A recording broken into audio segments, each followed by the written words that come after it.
मन शिक्षा नवम श्लोक में श्री शिल रघुनाथ दास गोस्वामी पाद जी कह रहे हैं, मदिशानाथत्वे ब्रज विपिन चंद्रम ब्रजवनेश्वरीं मन्नाथत्वे तदतुल सखीत्वे तु ललितां विशाखां शिक्षाले वितरण गुरुत्वे प्रियसरो गिरीन्द्रौ तत्प्रेक्ष ललित रतित्वे स्मर मनः। श्री शिल रघुनाथ दास गोस्वामी पाद जी इस श्लोक में वर्णन कर रहे हैं, श्री अब मधुर रस के रागानुगीय भजन में परस्पर कैसा संबंध होना चाहिए। साधक जब भजन करते करते, साधन करते करते जब राग मार्ग में प्रवेश करता है, मधुर रस को प्राप्त करता है, मधुर रस प्राप्त होने पर रागानुगीय भजन में परस्पर जो संबंध है वह संबंध कैसा होना चाहिए, यह बतला रहे हैं। इसलिए रघुनाथ दास गोस्वामी पाद इस विषय में उपदेश करते हुए कह रहे हैं, श्री रघुनाथ दास गोस्वामी पाद जी, हे मन, अपना मन को समझा रहे हैं। कह रहे हैं मन को, क्या कह रहे हैं कि अरे हे मन, त्वं वृंदावन चंद्रम ब्रज बनेश्वरीम, अरे मन तुम श्री वृंदावन चंद्र श्री कृष्ण को और मेरी स्वामिनी श्री राधा रानी के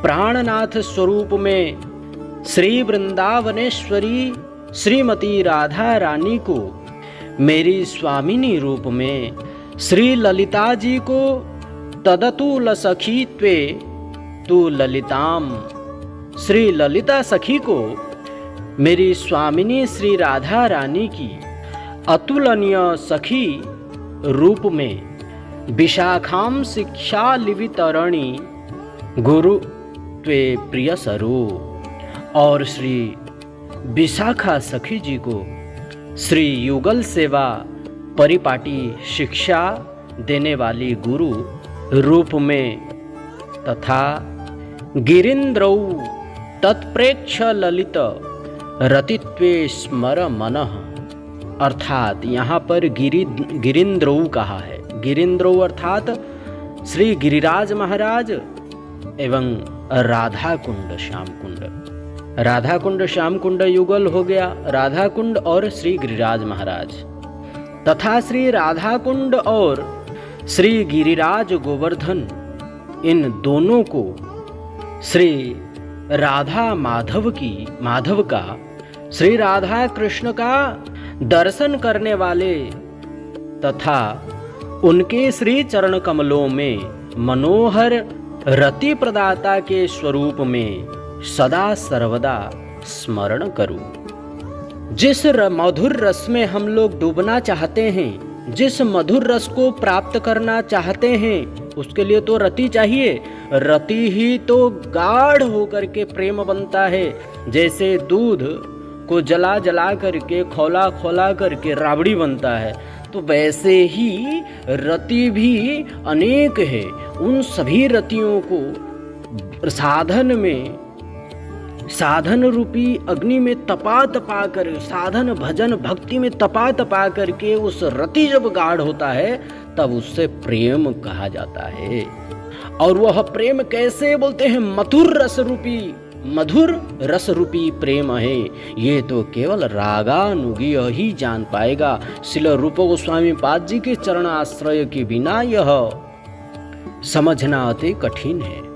श्री रूप रघुनाथ, इनके चरण कमल में आश्रय होकर के जब हम लोग भजन करेंगे तो वही इनके द्वारा प्राप्त रति, वह रति गाढ़ जब होगा तब जा करके हम लोग प्रिया प्रियतम श्री राधा माधव आदि ललिता विशाखा तुंग विद्या, चित्रलेखा, इंदुलेखा, सुदेवी, रंगदेवी आदि अष्ट सखियाँ आदि जितने भी सखियाँ हैं, उनमें से ललिता एवं विशाखा का कृपा प्राप्त श्रीमती राधा रानी एवं श्री राधा माधव जी के दोनों को ही कृपा प्राप्त, श्री गिरिराज महाराज के कृपा प्राप्त एवं श्री राधा कुंड की कृपा प्राप्त, गुरु स्वरूपिणी श्री श्री विशाखा सखी की कृपा प्राप्त के बिना भजन होगा कैसे।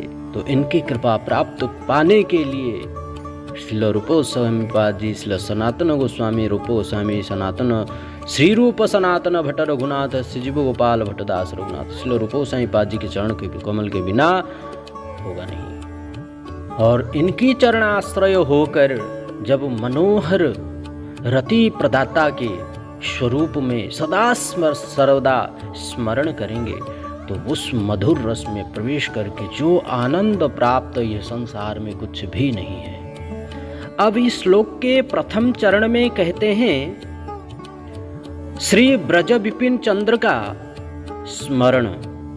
ब्रज विपिन चंद्र का स्मरण क्या है? तो पहला कहते हैं इस विषय में श्रील श्री रूप गोस्वामी पाद जी कृत मुकुंद मुक्तावली स्तव के 2 श्लोक में दिए जा रहे हैं।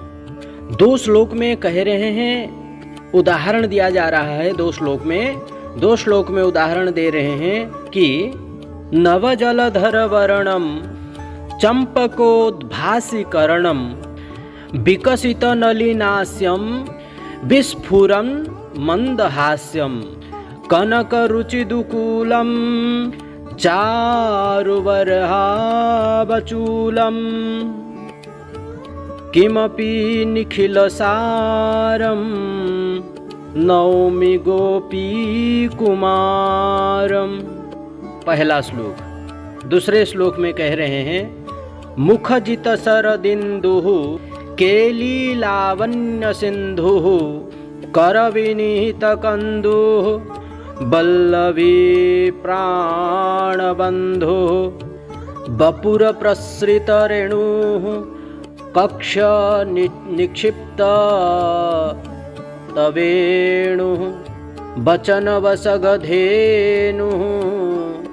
पातु मां नंदसूनुः। यह दूसरा श्लोक स्तवमाला का।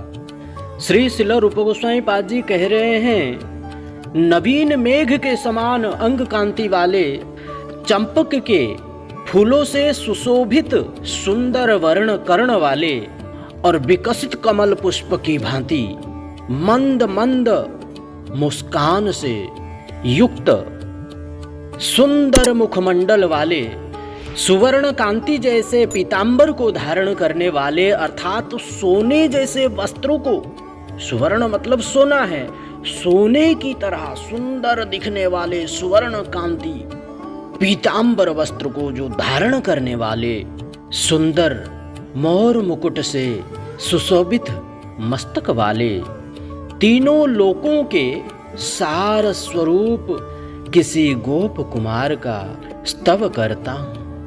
हे श्याम सुंदर, हे राधा माधव।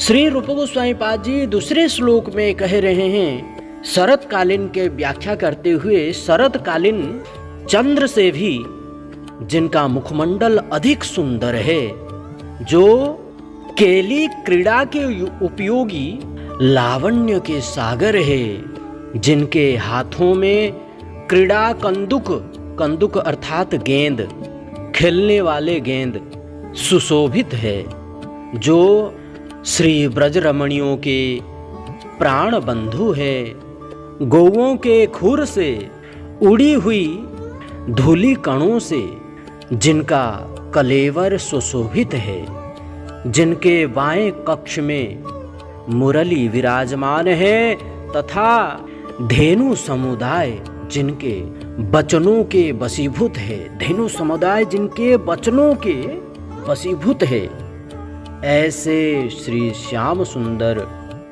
मेरी रक्षा करे। और कौन रक्षा करेगा? श्याम सुंदर के अतिरिक्त और कौन रक्षा करेगा? उस राग मार्ग में पहुंचने के बाद, उस मधुर रस को प्राप्त करने के बाद अंतिम चरम परम रक्षक यदि कोई है तो श्याम सुंदर है।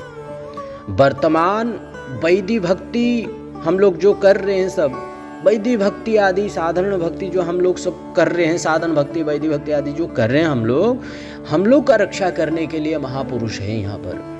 और उन महापुरुषों का रक्षा केवल भगवान श्री कृष्ण ही करते हैं, उनके अतिरिक्त और कोई नहीं। श्री राधा श्याम सुंदर राधा माधव ही उनकी रक्षा करते हैं और उनका जीवन सर्वस्व, उनको प्राण धन श्री राधा माधव है।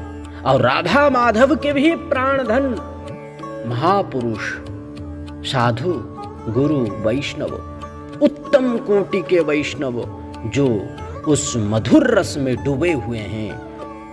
रसिका भुवि भावुका, रसिक जो मधुर रस में डूबे हुए हैं। श्री श्रील रूप गोस्वामी का पाद जी के बिना ऐसी कथा कोई सुनाई नहीं होगी आज तक। यदि रूप गोस्वामी पाद जी नहीं आते तो ऐसा मधुर कथा, ऐसी मधुर रस के रागानुगीय भजन को कौन सिखाता, इनके संबंध के विषय में कौन बोध कराता? कोई नहीं कराता।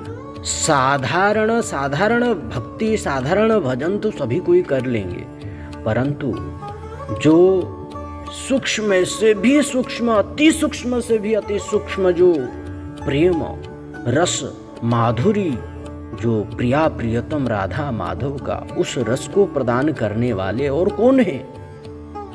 जो उन रस को प्राप्त किया होगा वही तो प्रदान करेंगे। और वे कौन है? सदगुरु, गुरु देव एवं वैष्णव, वो रसिक है। महापुरुष, महापुरुषों में भी 35 लक्षण होती है। वह 35 लक्षण यदि किसी में है तो उसे महापुरुष कहा जा सकता है।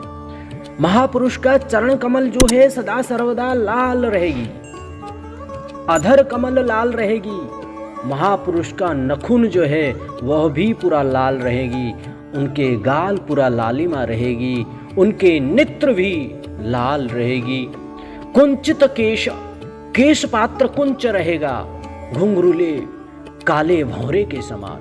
आजानुलंबित भुजौ, लंबे लंबे भुजा।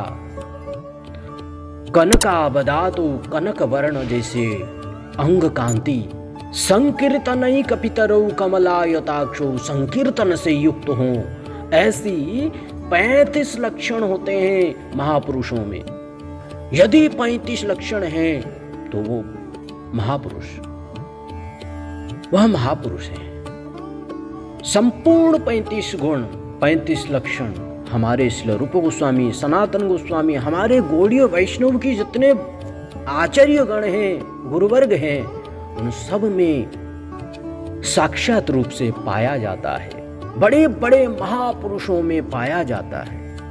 उनके चरण आश्रय करने से ही हम लोग ऐसे ही रसमयी, माधुर्य रसमयी, रागानुगामयी भजन को समझ पाएंगे। वास्तविक भजन क्या है? वास्तविक भजन जो है, वास्तविक भजन क्या है?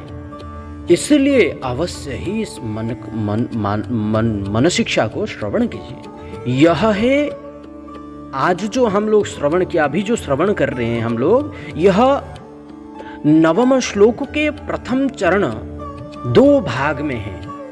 प्रथम भाग आज अभी श्रवण कर रहे हैं, अब दूसरे भाग को श्रवण करेंगे। ब्रज विपिन चंद्र का स्मरण, यह प्रथम भाग प्रथम हुआ। दूसरा जो है ये क हुआ, वो ख को हम लोग श्रवण करेंगे कि श्री श्रील रूप गोस्वामी पाद जी क्या कह रहे हैं। विचरय